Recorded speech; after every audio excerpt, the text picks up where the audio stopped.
سلام یا رسول اللہ، سلام یا حبیب اللہ، سلام یا نبی اللہ، سلام یا رسول اللہ۔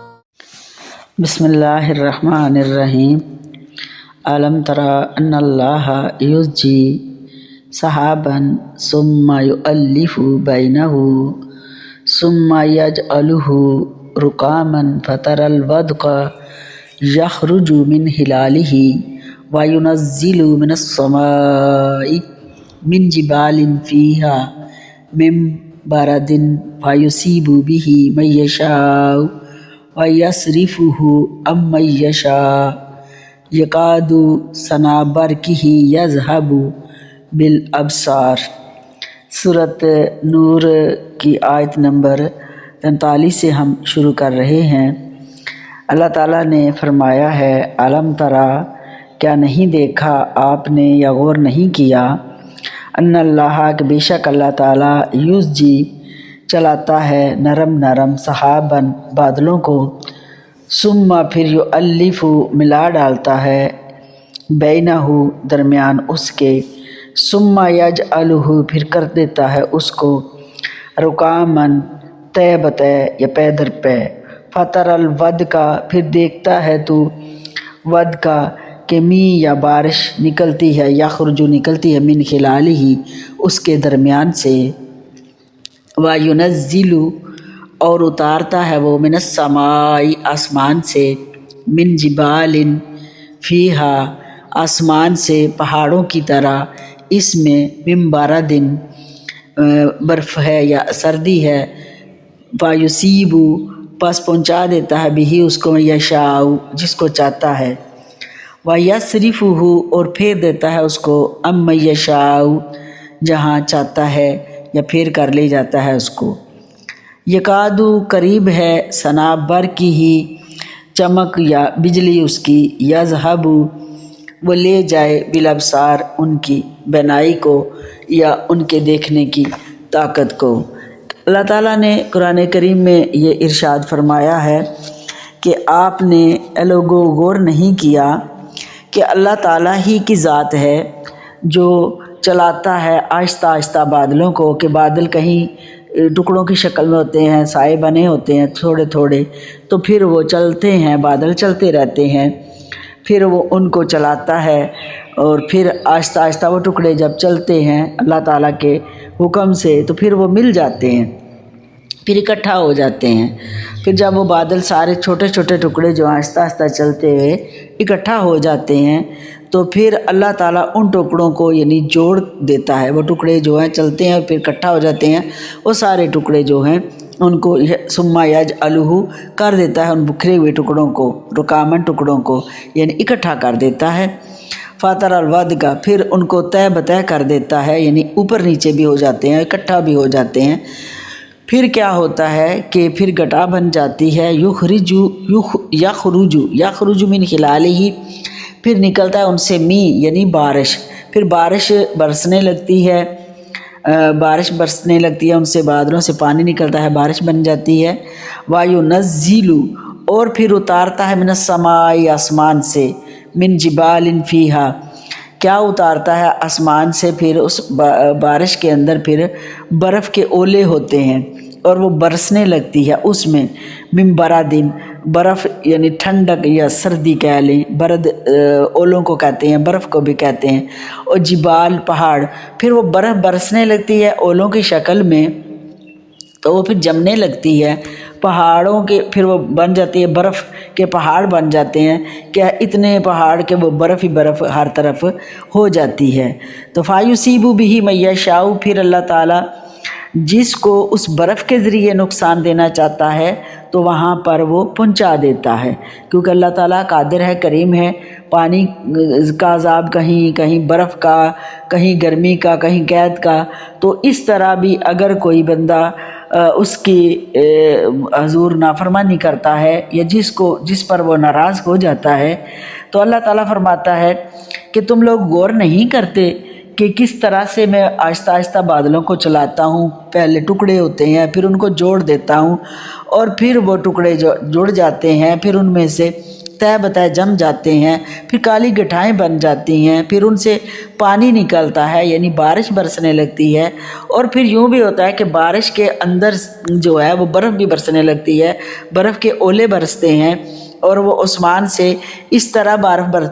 برستی ہے، اس طرح اولے برستے ہیں کہ وہ برس کے پہاڑ بن جاتے ہیں، برف کے پہاڑ بن جاتے ہیں، اور اس میں سردی ہی سردی ہوتی ہے، ٹھنڈک ہوتی ہے، اور اللہ تعالیٰ پھر ان برف کے پہاڑوں کو یا اس برف کو جس پر چاہے پہنچا دیتا ہے، جدھر چاہے اس کو پہنچا دیتا ہے۔ فَيُصِيبُ بِهِ مَن يَشَاءُ، جہاں وہ اس کو نقصان پہنچانا ہوتا ہے، جس کو مطلب کہ اذیت تکلیف پہنچانا ہوتی ہے، تو وہ عذاب کی شکل میں تو اللہ تعالیٰ پہنچاتا ہے، مَن يَشَاءُ جس کو چاہتا ہے، وَيَصْرِفُهُ اور پھیر دیتا ہے اس کو عَن مَن يَشَاءُ جس سے چاہتا ہے، یعنی دور ہٹا دیتا ہے اس عذاب کو، برف کے عذاب کو جس سے وہ چاہتا ہے، اور پہنچاتا ہے جس سے پر وہ چاہتا ہے۔ اور فرمایا یکادو سنا برقہ یذہب بالابصار، اور قریب ہے بجلی کی چمک، پھر جب بجلی کڑکتی ہے، کہتے ہیں فلاں جگہ پہ آسمانی بجلی گری، تو جب بجلی آسمانی گرتی ہے تو بہت زیادہ نقصان ہوتا ہے، تو ایسی بجلی کے آنکھیں جو ہیں وہ چندھا جاتی ہیں، اس بجلی کی چمک دیکھی نہیں جاتی، بلکہ انسان کی جان بھی چلی جاتی ہے، خطرہ ہوتا ہے، عذاب آ جاتے ہیں، تو اس لیے ایسی چمک کہ وہ لے جائے یذہب بالابصار، کہ اس بجلی کی چمک سے ان کی آنکھوں کی بینائی ختم ہو جائے، اور ہو جاتی ہے، اور یہ اس لیے بتایا کہ عذاب جس پر چاہتا ہے اللہ تعالیٰ وہ اس طرح سے بھی عذاب عطا دے دیتا ہے۔ اللہ اپنی پناہ میں رکھے اپنے حبیب کے صدقے میں۔ یہ اللہ نے فرمایا کہ تم میری ان قدرتوں پر غور نہیں کرتے ہو کہ کس طرح بادل بنتے ہیں، کس طرح بادل اکٹھا ہوتے ہیں، کس طرح پہ بارش برستی ہے، پھر کس طرح برف برستی ہے، اور پھر یہ اس برف سے جہاں چاہے اللہ تعالیٰ اس برف سے نقصان پہنچا دیتا ہے، جہاں چاہے یہ ضروری نہیں کہ جہاں پر بادل بنے ہیں وہیں پر برسیں، یہ کوئی پتہ نہیں ہے، اللہ کی قدرت ہے، اللہ کو پتہ ہے، تو پھر وہ جہاں پہنچانا چاہے بارش، بادل، برف وہ پہنچا دیتا ہے، اور جہاں سے ہٹانا چاہے، جس کو بچانا چاہے وہاں سے وہ اس کو بچا لیتا ہے جس کو چاہتا ہے، اور جو بجلی کی چمک اور کوند ہے وہ جو ہے اس سے لوگوں کی آنکھوں کی بینائی چلی جاتی ہے، تو کیا تم لوگ ان چیزوں پر غور نہیں کرتے کہ یہ اللہ تعالیٰ کی قدرتیں ہیں؟ پھر اللہ تعالیٰ نے آگے چل کے فرمایا یقلب اللہ اللیل والنہار ان فی ذلک لعبرۃ لأولی الابصار، کیا فرمایا کہ بدلتا ہے اللہ تعالیٰ رات اور دن کو، بے شک اس میں جو ہے وہ عبرت ہے اہل عقل کے لیے، اہل نظر کے لیے، سمجھنے والوں کے لیے، یعنی یہ بھی تو مقام غور ہے۔ کہتے ہیں کہ اس کی کارخانہ قدرت میں غور و فکر کرنا بھی عبادت ہے، تو کیا یہ نہیں دیکھا، آپ نے غور نہیں کرتے ہیں کہ اللہ تعالیٰ ہی کی ذات ہے کہ وہ دن اور رات بدلتا ہے، کبھی رات ہوتی ہے اور کبھی دن ہوتا ہے، تو یہ کون کر سکتا ہے؟ یہ اللہ تعالیٰ کی ذات ہے، وہی وحدہ لا شریک ہے کہ وہ تبدیل کرتا رہتا ہے، کبھی دن جاتا ہے تو رات آ جاتی ہے، رات جاتی ہے تو دن آ جاتا ہے، تو ان فی ذلک لعبرۃ لأولی الابصار، اس میں عبرت ہے آنکھ والوں کے لیے، یا آنکھوں والوں کے لیے، نظر والوں کے لیے، اس کا مطلب ہے اہل نظر کے لیے عبرت ہے کہ وہ اس کی قدرتوں میں غور کریں اور دیکھیں اور اس پر ایمان لائیں کہ وہی ایک رب ہے، وہی خالق ہے، وہی مالک ہے، جو صبح بھی کرتا ہے، شام بھی کرتا ہے، اور اس طرح سے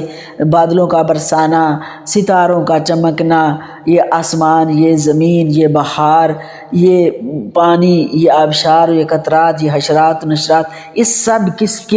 کس نے بنائے ہیں؟ کون ان کا خالق ہے؟ کون ان کا مالک ہے؟ وہ صرف اور صرف اللہ تعالیٰ کی ذات ہے۔ پھر فرمایا کہ واللہ خلق کل دابۃ من ماء فمنہم من یمشی علی بطنہ ومنہم من یمشی علی رجلین ومنہم من یمشی علی اربع یخلق اللہ ما یشاء ان اللہ علی کل شیء قدیر، فرمایا کہ اور اللہ تعالیٰ ہی کی ذات ہے، اس نے پیدا کیا ہے ہر ایک جانور کو اور ہر جاندار کو، سب کو اللہ تعالیٰ نے پیدا کیا ہے، کس سے؟ پانی سے۔ اللہ نے فرمایا کہ ہر ایک کی پیدائش جو ہے وہ پانی سے کی گئی، اللہ نے یہ اپنی کاملہ قدرت سے کیا، یعنی پانی کے ساتھ۔ اور بس ان میں سے جو پیدا کیے ہیں، پھر ان میں سے بعض وہ ہیں فَمِنْهُم مَّن يَمْشِي کہ وہ چلتے ہیں، ریگتے ہیں یعنی چلتے ہیں رینگ کر علی بطنہ اپنے پیٹ کے بل۔ ایسی چیزیں جو اللہ نے پیدا کی ہیں کہ وہ بعض ایسے ہیں جو چلتے ہیں رینگ کر اپنے پیٹ کے بل، مثال کے طور پر سانپ لے لیں اور اس طرح کے اور بھی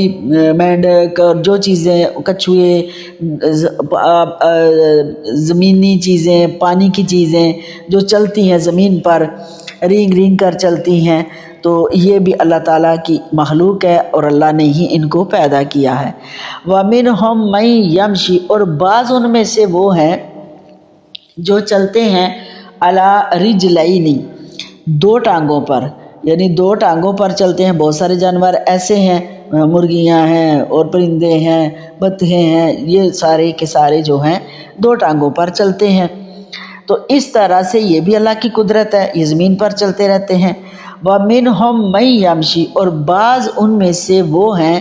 جو چلتے ہیں علی اربع چار ٹانگوں پر، بھیڑ، بکریاں، اونٹ، گائے، بیل وغیرہ، یہ سب کے سب چار ٹانگوں پر چلتے ہیں۔ تو یہ سب کیا ہے؟ یہ سب اللہ کی قدرتیں ہیں، یہ رب نے ہی بنایا ہے، کوئی یہ کچھ کر نہیں سکتا۔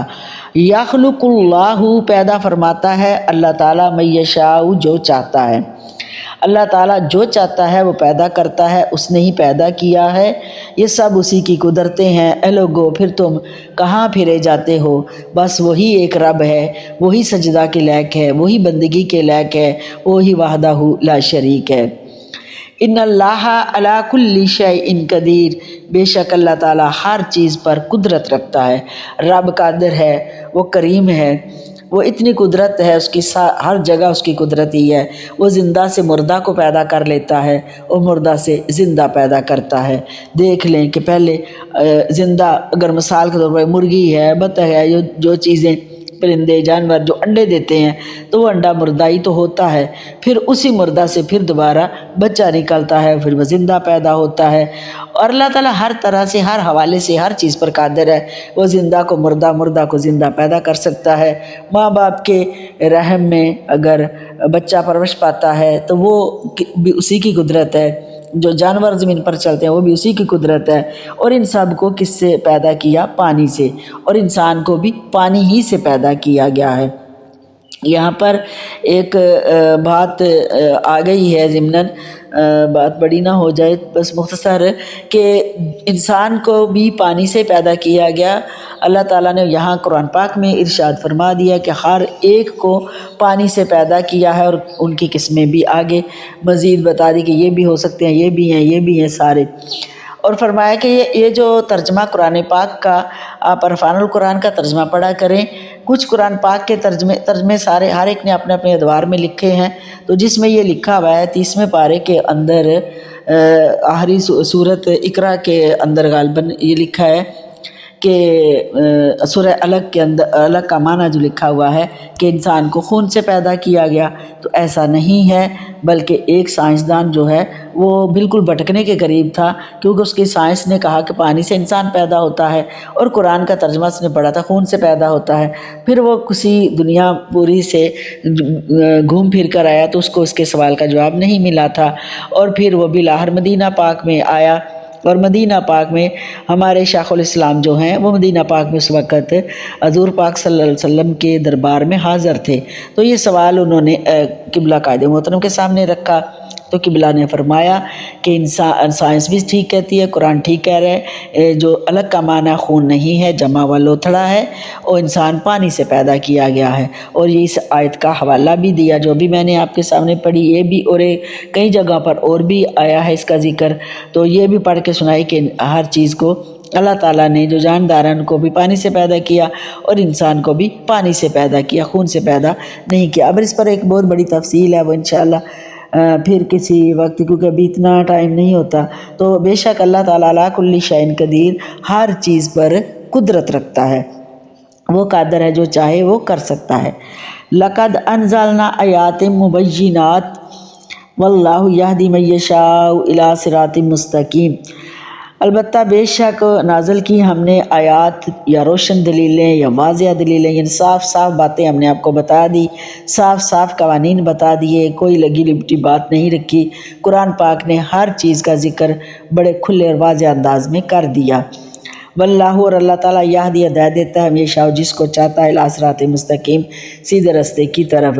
ہدایت اللہ تعالیٰ ہی کی طرف سے ہے، جس کو چاہتا ہے وہ سیدھے رستے کی ہدایت عطا فرماتا ہے۔ اللہ تعالیٰ سے دعا ہے کہ اللہ تعالیٰ اپنے حبیب مکرم صلی اللہ علیہ وآلہ وسلم کے صدقے سے